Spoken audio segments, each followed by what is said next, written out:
Do you ever feel watched when you're outside? Because studies show that birds really are watching you. But do they recognize you when they see you again? Have you ever wondered how birds survive the winter? Or how you can lend a helping hand? And did you know that there is a global birding event happening right now and you can participate right from your home? And finally, what does a 68 million year old bird fossil have to do with modern day ducks that you've probably seen before? Stick around, we've got all the answers on today's episode.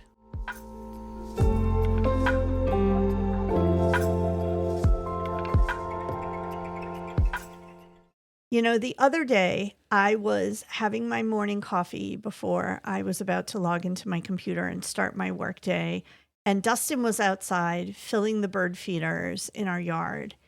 And I could see the birds were sitting in the trees and the bushes watching you, almost like they were waiting for you to leave so they could go have their breakfast. And it got me wondering, do you think that the wild birds in our neighborhood, and especially the ones that hang out around our house, recognize us? And do you think in particular they recognize you as the bird feeder guy the minute you walk out the door? Like, do they have the ability to recognize us and remember who we are? Some of them definitely do. So birds are incredibly intelligent, but they're just wired differently. Their brains work differently than ours. The way that they perceive the world, or the speed at which they perceive the world, is different than ours. But definitely some of them recognize me as the bird feeder guy, or the guy who's in the yard, doing chores all summer. Some of the crows that you asked me to befriend with are started to recognize me. And often I wear a hat intentionally because they start to associate that as more of a visual cue. So it sounds like you've had these anecdotal experiences that have taught you that they know who you are. But being an avid birder, have you ever looked in to see if there's any legitimate research kind of backing up your experiences? There definitely have been studies that show birds are able to recognize specific individuals by face, in particular the corvid family. So those are the blue jays, magpies, crows, and ravens, and also the friendly Canada jay. That makes sense because I know the blue jays in particular sometimes will sit on the feeders and just squawk their little heads off.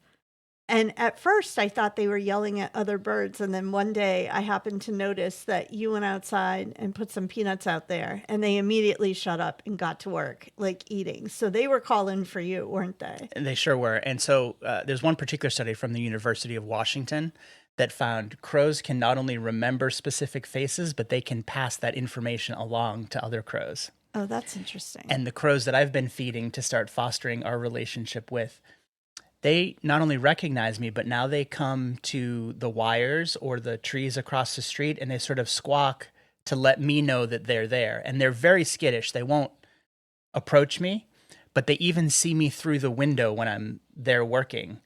And they're cautious about how close they get, even though I'm inside the house, because they see me through the window and they know that I'm like the guy, the peanut guy. So I feel like we've got 2 out of the 3 out of the corvid family so far. So I just mentioned that we've got the blue jays that call for Dustin. We've now got crows calling for you. There are ravens that live in the conservation land on the other side of the lake. So I guess once you get those guys also coming over, you'll have the trifecta of corvids in our area treating you as their personal waiter every day. Yeah, so the ravens actually, I think, do know me, or at least have become acclimated to me, because I go to the field where my bird boxes are a lot in especially May and June.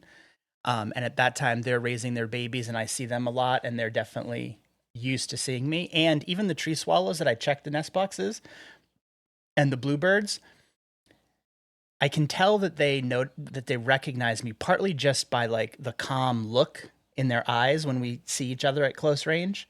But also some of them squawk and chirp and dive at me the first 2 weeks or the first, say, 6 trips. And then they calm down and they don't care as much by the end of the season. And some of those tree swallows, I think, are ones that have returned from prior years because they already show that calm behavior on my first and early visits the following year. So I'm not, it's anecdotal, but I'm pretty sure that they do recognize me. Okay. So how are they just recognizing you by sight? Is it just what you look like that catches their attention? For the most part, but they do also recognize auditory cues. So when I go out to feed the blue jays, I give them a little call, like kind of a tooloo, tooloo kind of call, which is similar to their call, but it's very human compared to them. Mm-hmm. So I want it to be different enough that they recognize it. And there have been a few times where I don't see blue jays and I make that call and they come in. So that's for sure the case. And I think the same is true for some of the friendlier birds around the feeder, chickadees and downy woodpeckers and things like that. Often they'll see me out to the feeder and they might sort of initially retreat across the street, but while I'm feeding, they'll kind of come into the bushes and be waiting kind of just over my shoulder, like they know that I'm the feeder filler. And it's not just that auditory cue that birds know, but birds and other animals also know the auditory cues of one another.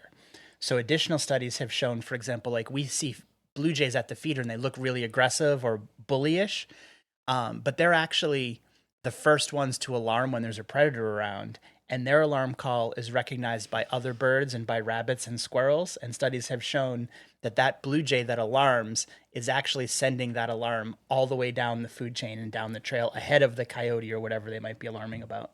That's interesting. I never really thought before about how the noises or vocalizations that one species makes could ultimately be understood by another species in the wild. We actually have an example of that, though, in our own house. So we have 2 dogs and a cat. And when the dogs are barking because someone is passing by the house, the cat comes into the room to see what's going on. So the cat has figured out that when the dogs are making that noise, there is something going on outside of the house. And I've just never thought that wild animals, why would they be any different in that way? Yeah, and we've actually seen that pass from generation to generation across our dogs. Yeah. So our dog, Levon, never cared really about birds. But we used to have a chocolate lab named Emma who would defend the yard from big hawks and turkey vultures and eagles and things like that. And she would bark and sort of chase them to the boundaries of the yard when they were overhead. And Levon learned that behavior from her and started joining in. And after Emma passed, we got another dog, Nama, and Levon has taught her that behavior. So now she also defends the yard from large birds that she never cared about just because she learned it from Levon. And around the same time that we got Nama, we installed a Ring doorbell. So she had never heard an old-fashioned sounding doorbell of ding dong, right? But sometimes on the TV, you hear an old-fashioned doorbell, and Levon will bark at it because he remembered from the pre-Ring doorbell days. Yeah. And now Nama has picked that up from him, even though she's only ever heard that doorbell on the TV. There's never actually been a real threat. So it's incredible how animals teach each other what sounds mean, even though they don't have a way of teaching like we do, like with such a sophisticated language, right? That's right. And animals all have different sort of hierarchies of how they perceive the world with their senses. And there's the great book that came out last year. We'll put it up. I can't remember the name of it exactly, but it goes through all the individual senses. It's called like An Immense World or something like that. But it goes through kind of how different animals perceive the world very, very differently based off of a hierarchy of their senses. And we know dogs are kind of scent oriented first and then sound and then visual. So oftentimes you'll be giving a dog a command and they're sort of not hearing it, but you give them a hand signal and they know it right away. Birds are auditory first. So that story we just told about the dogs learning auditory cues is actually way less represented in dogs than it would be in birds. It's super high because they're sort of auditory first and visual, and well, they're probably visual and auditory, and then scent is way down for them.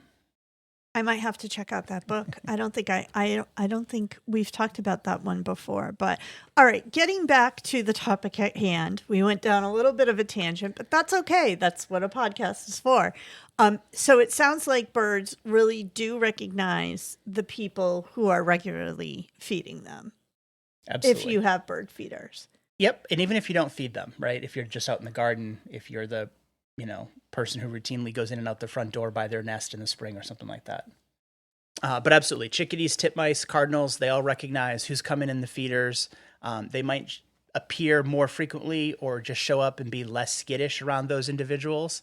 And that consistent behavior, like feeding them or just showing up on a schedule, really fosters that schedule and recognition and helps them to build trust over time. Sort of like the Carolina wrens that would join me in the gazebo every evening last summer. Okay. Is there any other like surprising research that has been discovered about how like wild birds are recognizing us? Yeah, birds are really visual. We know, for example, that if you put a scarecrow out in a cornfield, like it works for a day or two, but then before very long, they kind of figure it out because they're used to that whatever flannel patterned shirt that the scarecrow is wearing.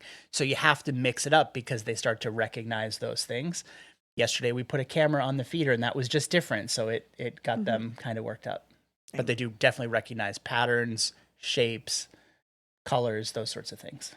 I even read something when we were preparing for the podcast that they even can recognize walking patterns.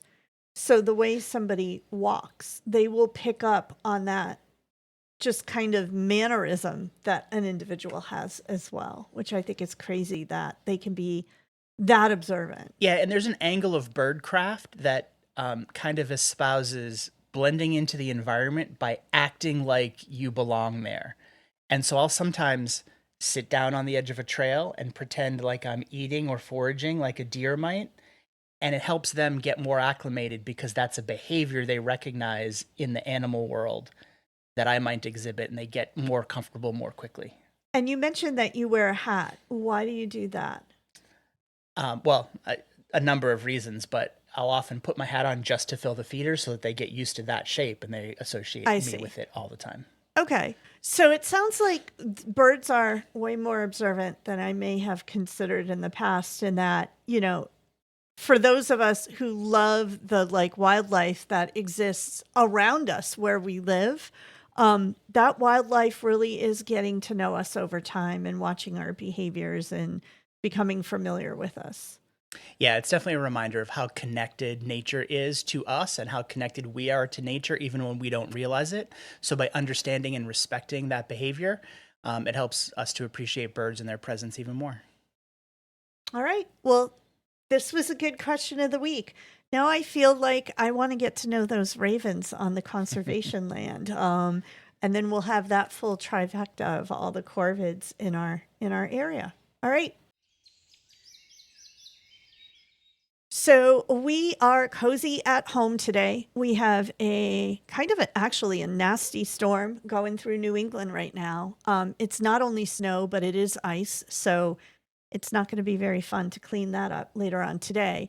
But it seemed like a good time in the midst of the storm to talk about one of Dustin's favorite topics, which is bird feeders and how to maintain your bird feeders on your property, specifically in the wintertime. And yeah, I saw you out there yesterday running around trying to get everything ready before the storm. Why is winter such a challenging time for birds?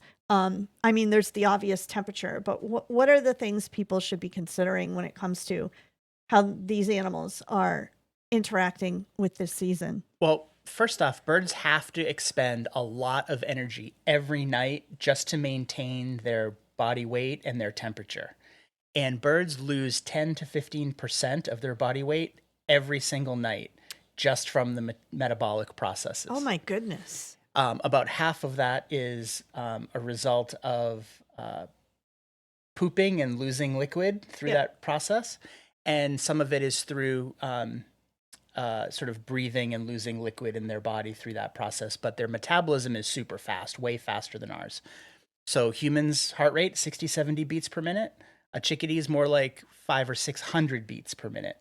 And they need that to keep their metabolism high enough to be able to maintain their body heat. And so during the wintertime, this is extra crucial for them. And I like to make sure when we're going to have a storm that we put out a good supply of food in advance, because birds are in tune with the changes in weather and air pressure differences. So they kind of know that a storm is coming and they go into hyper feeding mode the day before. And then it's important to make sure that they're aware of that food presence, so that when the storm comes and the ground gets covered with some of their, or covers some of their normal feeding sources, that they know where to go and can come to the feeders. Plus, it makes for a good snowstorm activity to see the birds at the feeder. I can often get to 30 species of different birds at the feeder in a single day after a big storm. Okay, so you mentioned their energy demands.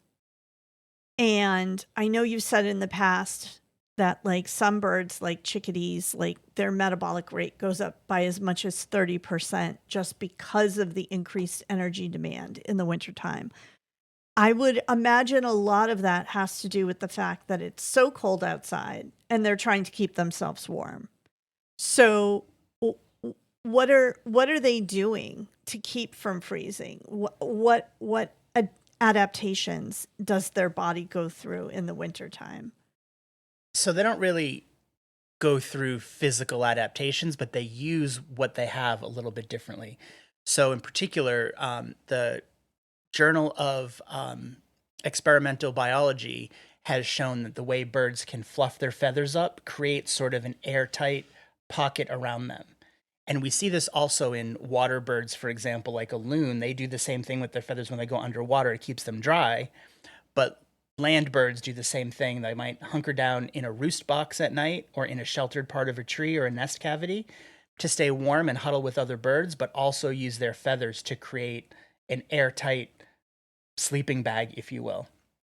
In addition to that, they also have some physiological responses to cold. So they can literally kind of shiver and chatter, which allows them to generate some body heat from that sort of shivering mechanism.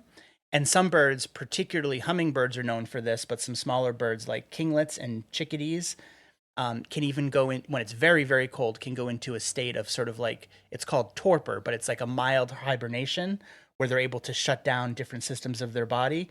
And some birds, while they're in torpor, will shiver to stay warm, and then in the morning when it starts to warm up, they naturally kind of wake up. So if you happen to, see on a very cold morning a hummingbird maybe hanging upside down on the feeder, just looking very still or dead, it was likely in torpor.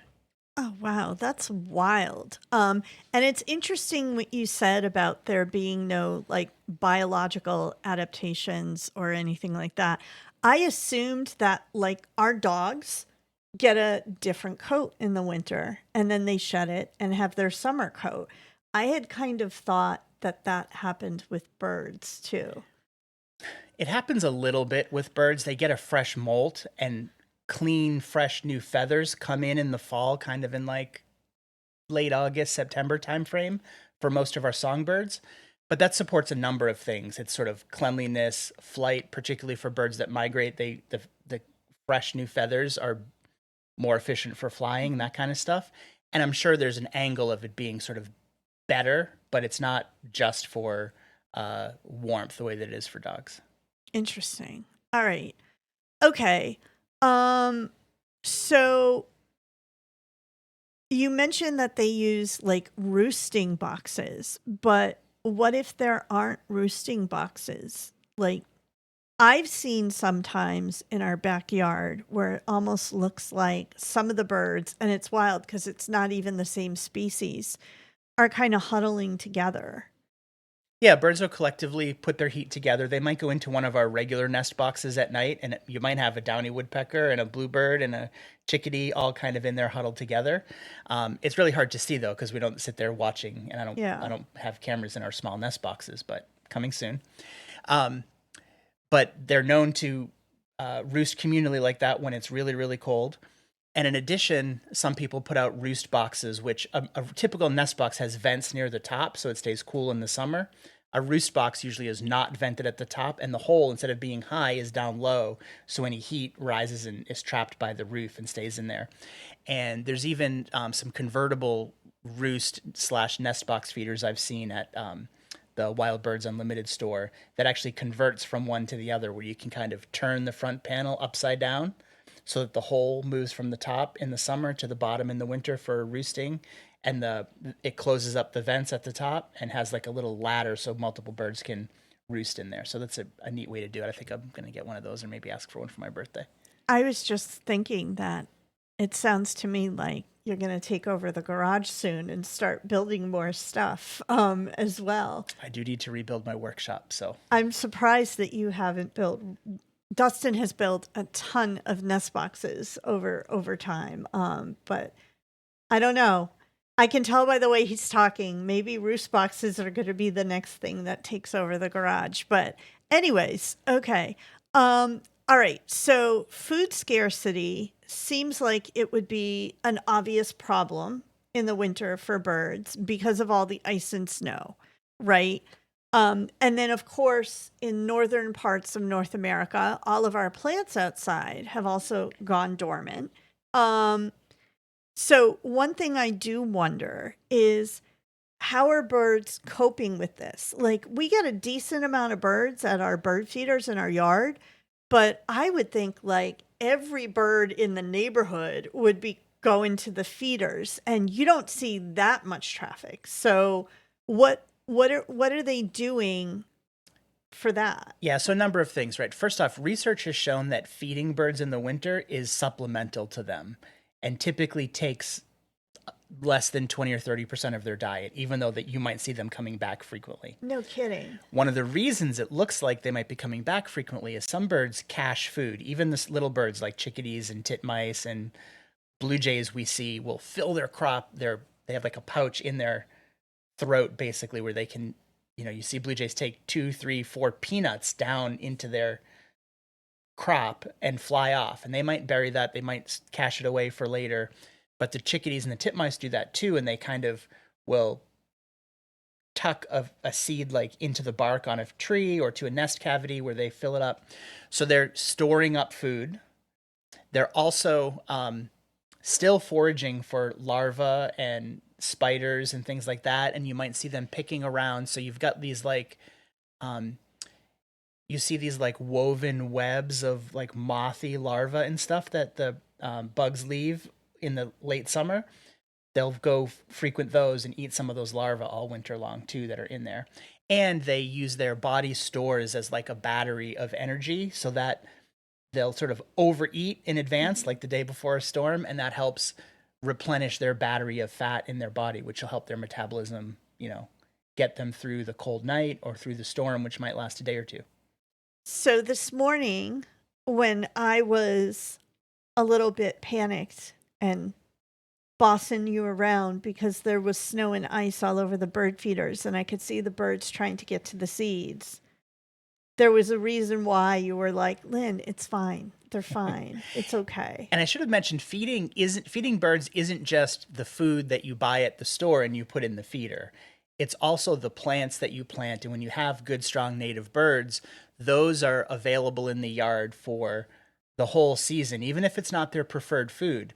So this morning, for example, I saw juncos that normally like to feed on the ground. One, they were coming up to the feeder because there's food available up there, even though that's not their preferred method.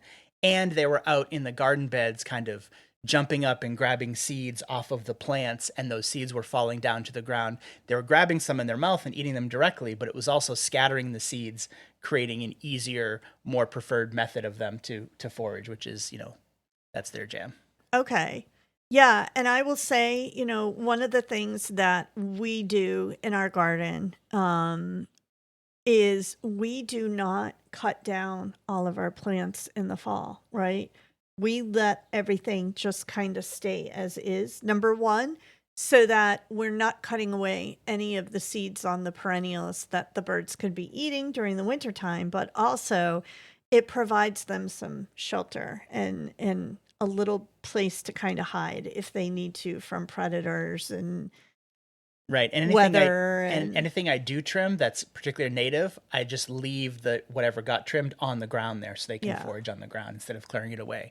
In the spring, when the new growth is starting to come up, that's the time where you can clear out right. the old stuff from last year. So If you like a super tidy yard, that's great, but it's not the best for the birds. It's much better to leave your yard a little bit untidy, and you end up attracting more birds that way too because they feel safer with more cover. A dirty yard gets tons of activity, or like not dirty, but a yard that has lots of places to hide gets a lot of Carolina wren activity, Yeah, stuff I like was that. gonna say my yard's not dirty, but it's very like natural. That's how I would describe it. And Is it's variable. We have garden beds, we have mulch areas, we have shrub areas, we have uh, shrubs that are filled with berries, shrubs that are filled with seeds. They've Mhm. got across the street, they've got water, which is another thing in the wintertime when it's really cold, like this year, the scarcity of water creates two problems for birds. One is that it's hard to find, and they of course still need water. So having a bird bath or a water source is good. But also drinking that really cold water naturally cools their body down. That's just Mm. physics. So having a heated bird bath with water also can help. Now we live by a lake, so I don't worry about that too much. And this year, because of the presence of avian flu, I haven't been filling my bird feeder. I've been letting them go to the natural sources. But if you do have a water source for birds this year, it's really important to clean it every single day. Got it. Got it. Yeah, and I will say one of the benefits of having a little bit more of a natural yard is you get gifts from your bird friends. For example, we have raspberry bushes that are young but are growing in our yard. We did not purchase them. We did not plant them. They are gifts from the birds who have eaten wild raspberries on the conservation land near our neighborhood. And then they pooped in our yard, and now we've got raspberry bushes in a back corner of the yard. And it's a great little surprise when little things like that happen thanks to the birds. Yep. Okay, so you've touched upon water and the need to like keep your bird baths clean and keep them heated in the winter. Um, w- do birds eat snow, or is that a myth? Like, They do eat snow a little bit. It's an inefficient way to get water, and it's a very cold way. mhm. But I saw your crows the other day. They came to the yard for some peanuts, and they were actually bringing the peanuts over to a puddle. And they put the peanut in a puddle, but while they were waiting for the peanut to sort of get soft or whatever they were doing, I did see them eating chunks of ice and snow. Okay. So do they need water? Is it just like for hydration? Is that the primary thing? Like, I know in the spring and summer months, I see the birds like down near the shore of the lake that we live on, or even in our yard, like cleaning themselves. Do they not take baths in the wintertime? They will take baths in the wintertime, but not as much and not so much when it's below freezing because they wouldn't be Well, able to yeah. fly well if they had icy feathers and stuff like that. But as soon as it starts to warm up, they will bathe and preen, and they'll also use water. Some birds to kind of soak their food and make it more edible too. If I give the crows dog kibble, they like to soak it and eat it when it's a little bit softer. Can we kind of go over for people who may just be getting into feeding birds or want to like confirm that they're doing it correctly? Let's start with food. Um, how could people be helping? What are the best options for feeding birds in the winter months? And let's stick to like New England birds or North American birds that are in the northern areas of North America. Sure. I'm going to say something that sounds contradictory. Hear me out. Okay. I like to provide a variety for birds so that they can choose what seed is their favorite, and that helps to attract a different variety of birds. So oftentimes I'll buy several different individual seeds and mix them together. I would say you should never buy pre-mixed seed. Why? Often the mixes of seed have a lot of low quality filler that's in there, like those little round balls of millet, the little yellow millet balls that you see in birdseed. Some birds will eat that if that's the only thing that they have, but they almost always prefer something that is more efficient with higher calories and higher fat content. So if you have a lot of that filler, they end up just like shushing through it and scattering it all over the place, getting to the good stuff. I'd much rather spend my money on the good stuff and mix it myself so that they can get what they want. And then when I put it in the feeder, I usually do it individually instead of mixing it all up because I know certain birds like safflower. The cardinals love safflower. I don't want them to have to uh, kick all the stuff that they don't want off of the feeder. Just give them a pile of safflower that they can go to. But that said, different birds have different needs and different preferences. They love stuff, especially in the wintertime, that's really high in fat and calorie content. And some birds, like titmice, will even come to the feeder, get one seed, and then fly away and go eat it at that place. So they're not just getting the calorie of the seed, but they're expending some energy to get it. So it's important to make that energy exchange a beneficial one for them. So I like to give them suet and black oil sunflower seeds as the most important fat content calorie stuff, and most of the birds love that. The black oil sunflower seeds are also preferred by more birds than the gray and white striped ones, because the gray and white striped ones have a much harder shell. So some of the smaller birds have a hard time opening that, where the black oil sunflower seed has a relatively softer shell, and almost all of the birds can open that. But some birds that really have a bug eating tool for their beak, like bluebirds, they can't open the shelled ones either. So I do get some sunflower hearts that are not in shells. So birds like the bluebirds can come. And I don't often get bluebirds in our yard. They go across the street in the shrubs and the sort of multiflora rows and stuff. But the other day I did have 5 bluebirds on the feeder because they found the sunflower hearts. In addition, some birds love peanuts. I also put in sometimes a handful or two of dried mealworms, which are hard to find for them in the wintertime, but mixing them into the food, that can be a trade-off. If you have starlings in the area, they might kind of hoard all those. So you can have a specialized feeder that prevents starlings from doing that. But I was mad today because I saw the sparrows were kind of bossing everybody around at the feeder. And I was getting a little mad at them. But then a blue jay showed up and took care of that problem, and that was it. Yeah, the cardinals will give them the business too. Yeah. Okay. All right. So it looks like, buying individual types of bird food is probably, it sounds like it might even be economically in the long run a better value because you're not wasting any of the food. I think it is, yeah. Okay. And suet is another one that you mentioned. Suet's good. I don't love the store-bought suet. There's a lot of kind of commercially mixes, but they can be good. I would just say for suet, try to get stuff that has a very nutty mix in it. Stuff that has peanuts or insects mixed in with it is really good. Like, you remember that time I made suet at home? Yeah, we're not doing that again. I was so mad. Our kitchen smelled so bad.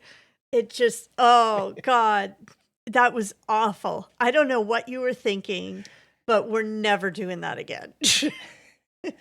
Fair enough. But the birds loved that suet because it was really heavy on nuts and mealworms. And I did mix in some seed as well, but it was really nice and fatty goodness. Yeah. And in the wintertime, Niger seed is really important too, because some of the seed gatherers like American goldfinch and even pine siskins love that Niger, or it used to be called thistle, but more accurately it's Niger, which is good. And in the summertime, I mix in other stuff like fruits and even grape jelly for Baltimore Orioles. But in the wintertime, I stick with the seeds and nuts. Okay. Okay, so it sounds like you've got this fairly knowledgeable plan on which specific seed you're purchasing, what makes good suet, where to get all this stuff from.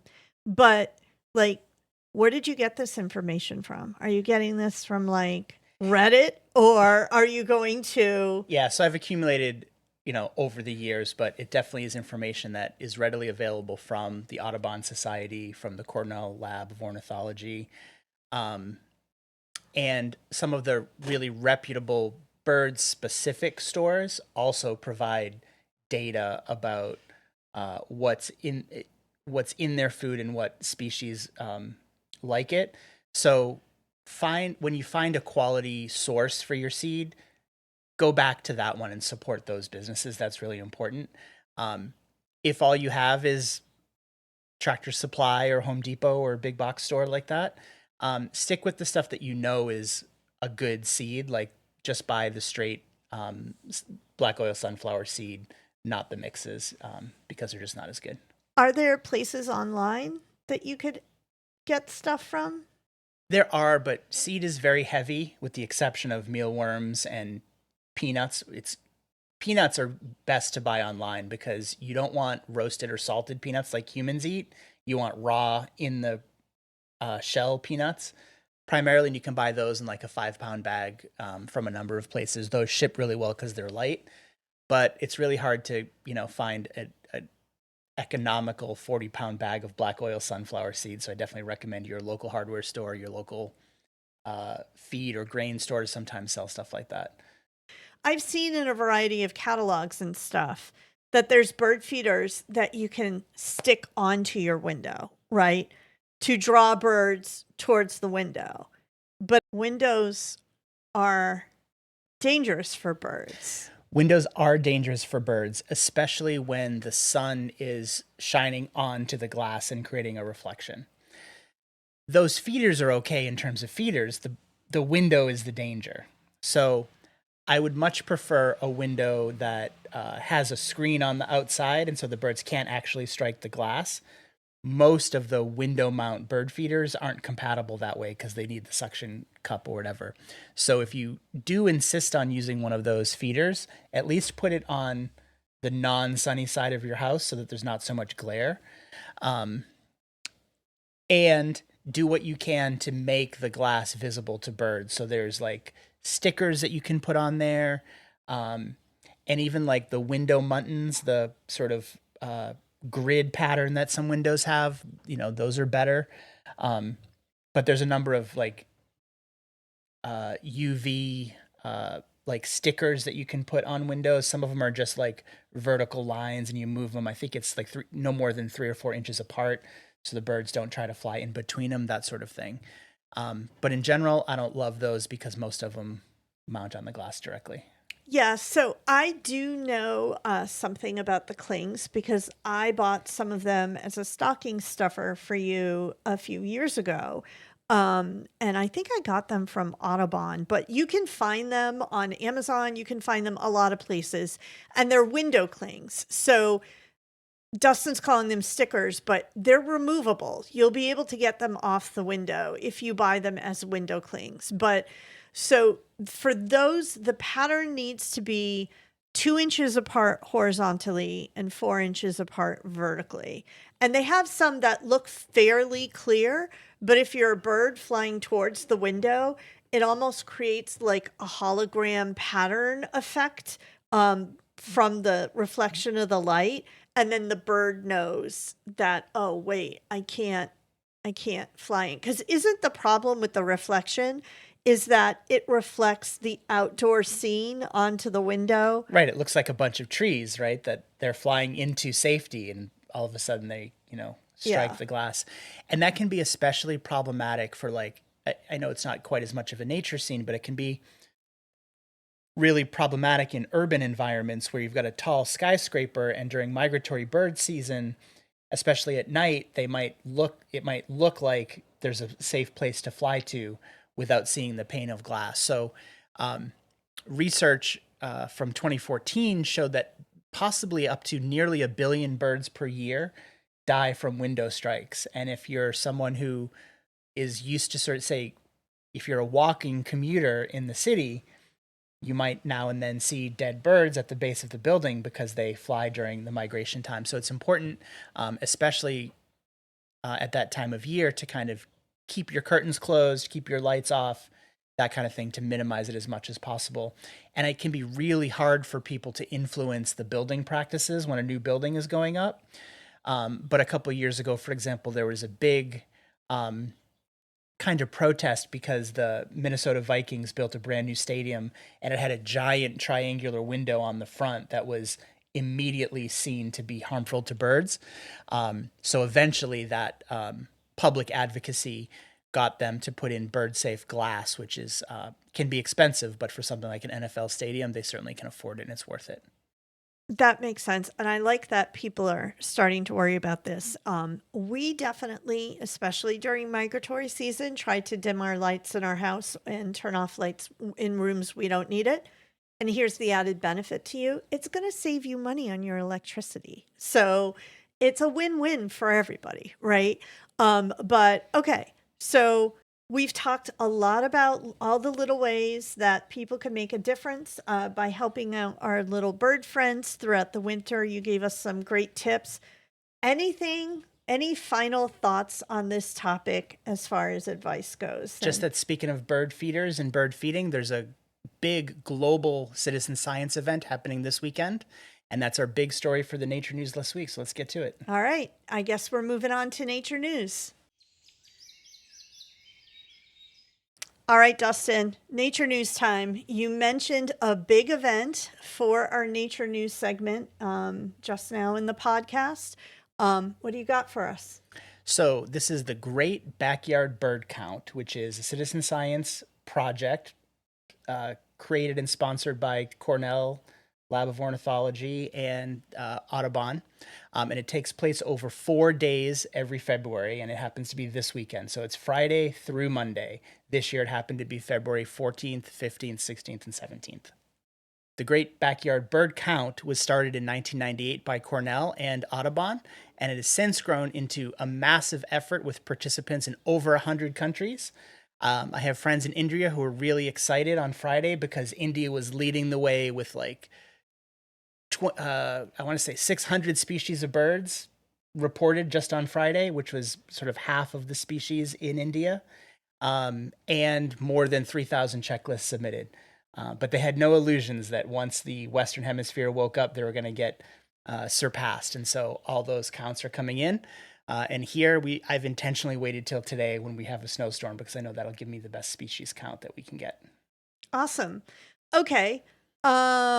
So Great Backyard Bird. So that means you're just participating where you live. How does this, how many birds are you supposed? Yeah. How does it work? So this is a stationary effort to spend some amount of time. It could be 15 minutes, it could be 2 hours, whatever you want to dedicate to it. But to stay still, look out in your backyard and observe how many species you can see.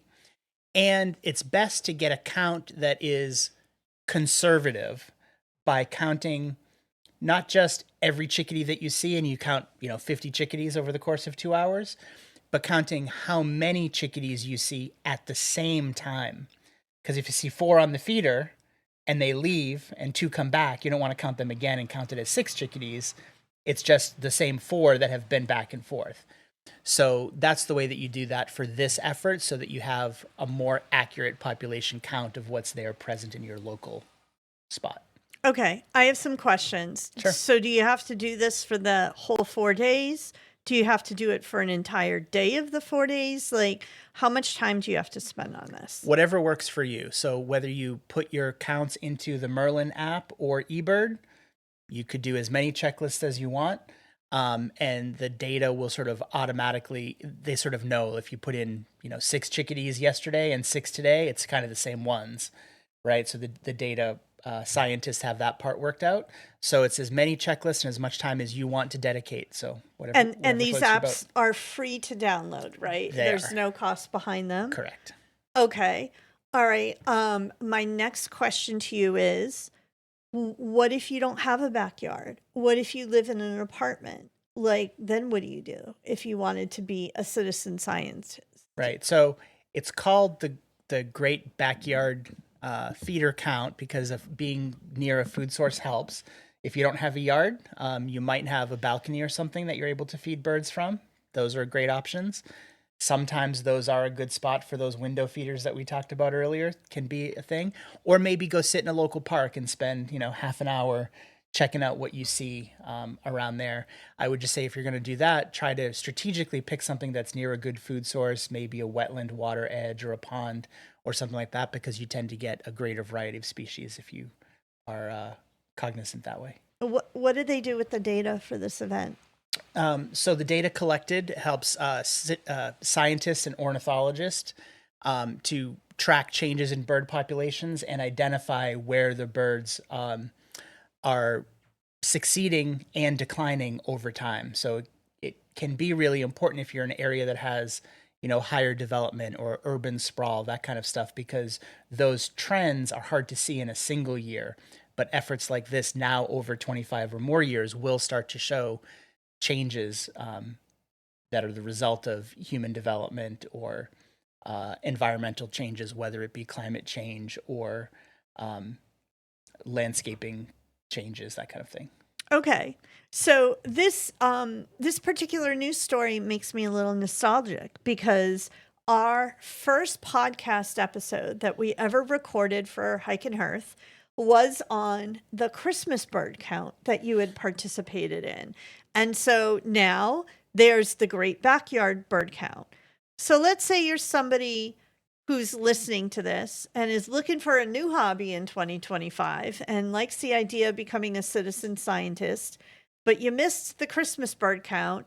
And now you're watching this on Monday thinking, gee, thanks, Hike and Hearth, but this is the last day of this event where you're posting this. Is there other things coming up in the year that people can get involved in? Yeah, so each effort has sort of a different purpose and a different goal. And this one is to see what resident winter bird populations are there. But the best time of year to do this sort of activity is in May, when it's the height of migration season. And there's a similar event called the Global Big Day that's usually the second Saturday in May. And instead of it being a stationary event, this is where you go out and try to find as many species of birds as you can and get to multiple different habitats, whether it's in just your yard or all over the place. So the Global Big Day is a more immersive effort, but something that can be really fun. You've got the Christmas bird count around Christmas time. You've got the Great Backyard Bird Count in February. And we've got the Global Big Day in May. So everybody put those dates on your calendars. In the Christmas count.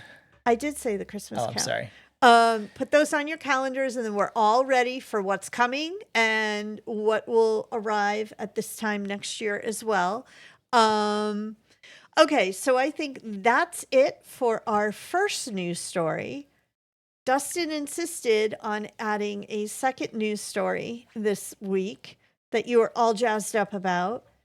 So take it away. What do you have for us? So we spent all of our time today talking about the birds that are around nowadays, which is great, but I found some big news about the birds sort of in the prehistoric times that I want to share.